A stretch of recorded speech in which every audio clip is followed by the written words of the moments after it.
London at night as we know it. But go out after dark with people who know where to look, and you'll find things that might be hard to believe. Yeah, we can show it, yeah. That's how you have to explain, I'll just...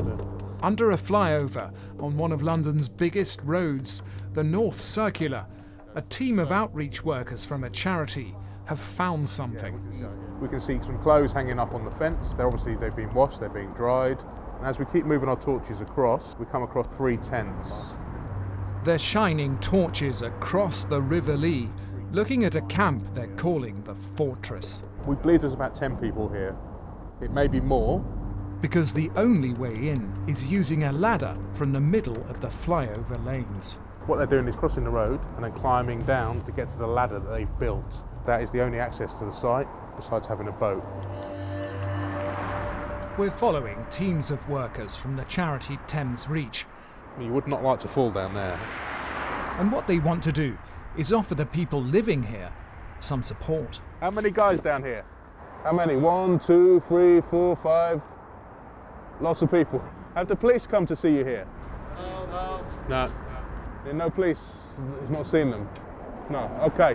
The team wants to meet them, but they decide it's just too dangerous. They're almost in a little fortress underneath the road. This is not somewhere that's going to be safe for an outreach team to access on by ourselves. They're going to come back another time. But their work goes on. In Edmonton, on another night, they come across this. Hello, sorry to bother you. Does anyone speak English in here? In a disused garage by a housing estate, the team find a Polish couple called Bogdan and Eva. And this has been their home for a long time. He spoke to Eva, and Eva's told us that she came to the UK 6 years ago. They said for about 2 years they've been living in this garage. Please me help. We're going to try and help you. You help. One of the things the team offer is a flight home, with support if necessary to beat alcohol or drug addiction. But on this visit, either because it's not wanted or they don't understand, the offer's turned down. Would you like to go back to Poland? Yes, Polish. Yeah? Would you go to Poland if we could help you? No. Many of the locations are reported by the public.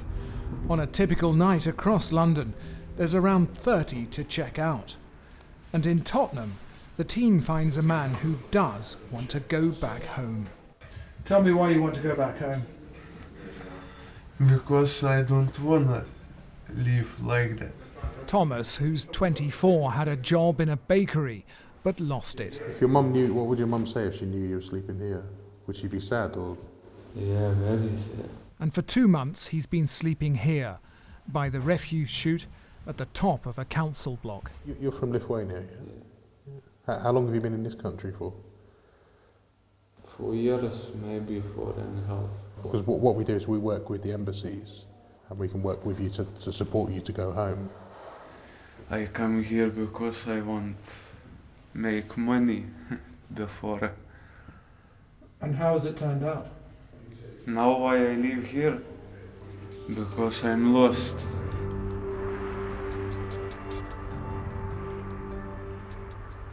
But what about that camp we saw before, underneath the North Circular? Who lives there? To find out, we decided to pay our own visit. We could see the ladder, but it looked too risky. So instead we crossed the River Lee. And once in the camp, there was no avoiding the noise from vehicles thundering overhead. But up to 20 people may live here, all of them from Romania. Marianne showed us his tent. The noise is really loud here. We go to bed at around 10 o'clock and we can barely manage to get to sleep for more than 3 to 4 hours. If we want to go and live in the woods, they'll chase us away from that place. This is the only place we can live in. George, a father of 2, came to London about a month ago and says he needs money to support his family. The problem is, if we wanted to get a proper rented place, we'd pay around £50 a week. But you can't find a job all the time, and you get stressed that you can't pay the rent. Most of the men here came from one Roma community in southeast Romania, and Florin, a father of one, told us how they'd made the ladder. Am găsit și noi doi lanți din ăștia, cum se spune, și nu am avut ciocan. We found some wood, some nails, and 2 chains. We managed to build it up with our bare hands, and we used some rocks as a hammer, almost like in the Stone Age. The men stay in these conditions because they can pick up casual building work nearby for about £50 a day. But if they want support, the charity will want to help. And in the past 6 years, 2,700 people have accepted their offer of a flight back home. I'm going to Poland to meet one of them. Tucked away in a forest is a treatment centre for homeless people funded by the Polish government. It's the first stop for some who come back from London, and Hania says that decision saved her life. 18 months ago, she was an alcoholic sleeping on a mattress in a cemetery in Brent. But as soon as she flew back home, her treatment began. This was the first place I felt safe and warm, the first place I felt at home. Hania had hoped to find a new life in London with her daughter, but ended up homeless after they fell out. Now, back in Poland, she's rebuilding her life and relationships with her family. In London, you know it's beautiful, but it's not for me. I'm happy with the life I've got. It's enough for me. I left the past behind. Back in London, the Thames Reach team return to the North Circular.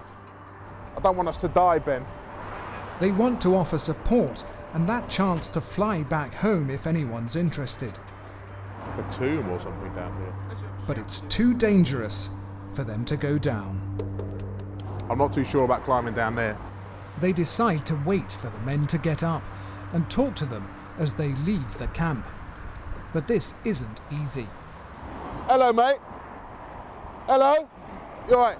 The men don't seem very interested. Do you work in construction? Yeah. They don't stop to talk. See you later, guys. Okay. See you, mate. And the one man who will says he arrived 2 days ago after being told about the camp by friends, and he needs to earn money because he owns a property in Spain. I have a mortgage for a home in Spain, so I need to pay it. I don't really like to be rough sleeping here. I'm not used to this kind of life.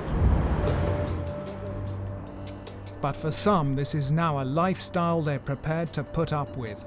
Well known to some charity workers, but hidden from most Londoners. And this city is still working out how best to deal with it.